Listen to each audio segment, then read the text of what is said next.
Do que ontem foram divulgados dados, da inflação lá no Reino Unido, uma inflação de 2 dígitos, 10,1%, quando o esperado pelo mercado para esse índice seria de 9,8%. A Priscila Yazbek já está nos informando aqui.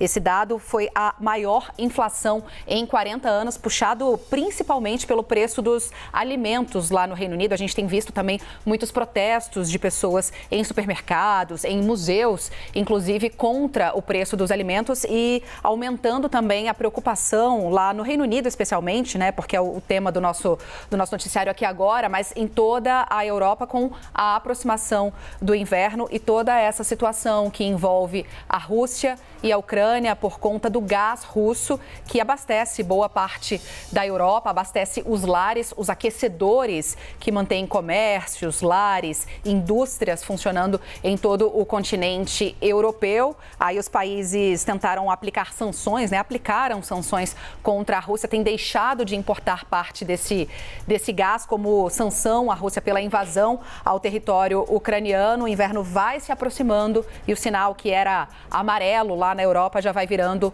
um sinal vermelho. Então, está fora do cargo, fora da cadeira, a primeira-ministra britânica Liz Truss, que ficou apenas 44 dias à frente. Vamos conversar um pouquinho com a Priscila Yazbek, então. A Priscila Yazbek vai contar para a gente com um pouco mais de detalhes e com bem mais sabedoria, Priscila, o que é que foi tão rejeitado nesse pacote que a primeira-ministra Liz Truss apresentou assim que assumiu o cargo? Vai lembrar que ela assumiu o cargo numa circunstância também difícil, delicada. O primeiro-ministro Boris Johnson, que comandou a economia britânica, comandou o Reino Unido, durante o Brexit, também durante a pandemia, caiu por causa de uma crise política, porque descobriram que ele fez festas durante o período de isolamento social, e aí ela surge num período de alta inflação, de insatisfação das pessoas com alimentos, com energia, com a perspectiva da chegada do inverno,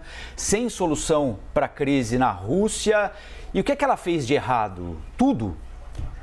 Pois é, Colombo, é uma sucessão de fatores, que acabaram prejudicando muito a economia britânica, começando por essa questão do pacote, que foi muito rejeitado pelo mercado. Esse pacote ele previa gastos de quase 200 bilhões de libras, o equivalente a 1 trilhão de reais se a gente converter. Então foi um pacote que foi apresentado, mas sem explicações sobre como seria pago e como eles conseguiriam fazer frente a todo esse volume de recursos. Um pacote de cortes de impostos que também colocava um teto para as contas de luz que estão subindo muito. Se a gente pegar ali na União Europeia, as contas de luz subiram em média cerca de 30% de um ano para outro. Isso gerou uma inflação muito forte. Como a Stephanie falou, no Reino Unido a inflação hoje está em 10,1%, que é a maior inflação em 40 anos. Então, Liz Truss assumiu e logo em seguida anunciou esse pacote de cerca de 200 bilhões de libras e foi muito criticado justamente porque no momento em que a inflação sobe muito, que os países estão tentando conter gastos, estão subindo juros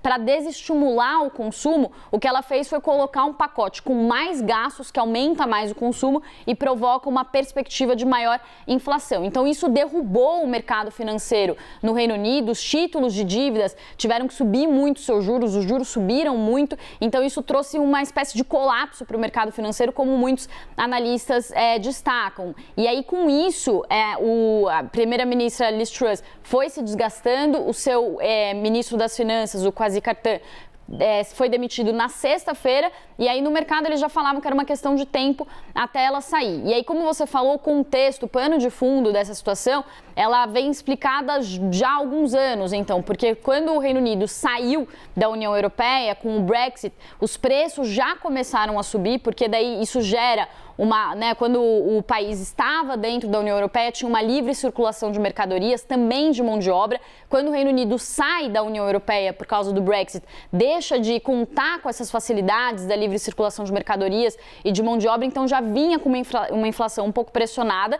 Veio a pandemia, com a pandemia também os preços ficaram ainda mais pressionados e depois então a guerra na Ucrânia com uma crise de energia muito forte. Então, hoje o Reino Unido tem uma das maiores inflações, um dos maiores índices de inflação do mundo, não só entre os países avançados. Então isso gerou uma crise econômica muito forte, uma crise de confiança para a economia britânica, que culminou agora também nessa nessa crise política.